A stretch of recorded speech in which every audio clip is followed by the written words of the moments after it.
15 ઓગસ્ટની ઉજવણી વડોદરા સહિત ભારતભરમાં કરવામાં આવનાર છે। ત્યારે વડોદરા શહેરના અકોટા બ્રિજ પાસે વિવિધ પ્રકારના ફ્લેગનું વેચાણ જોવા મળ્યું। આવતીકાલે વડોદરા શહેર, જિલ્લા અને સમગ્ર ભારતમાં 15 ઓગસ્ટની ઉજવણી કરવામાં આવનાર છે। ત્યારે વડોદરાના નાગરિકોમાં ભારે ઉત્સાહ જોવા મળી રહ્યો છે।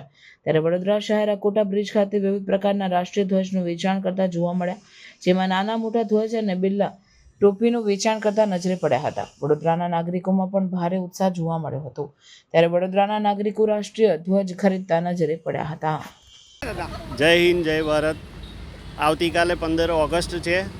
વિવિધ પ્રકારે ઉજવણી થાય છે, તેમ આપણા ભારતમાં અને વડોદરામાં અકોટા બ્રિજ પર જે અલગ અલગ ફ્લેગ્સ આપણા ભારતના ઝંડા મળી રહ્યા છે। હું મારા માટે અને મારા ઓફિસના મિત્રો માટે ફ્લેગ્સને લેવા માટે અહીંયા આગળ આવ્યો છું। જય હિન્દ, જય ભારત। આપનું નામ? રાકેશ પંડ્યા।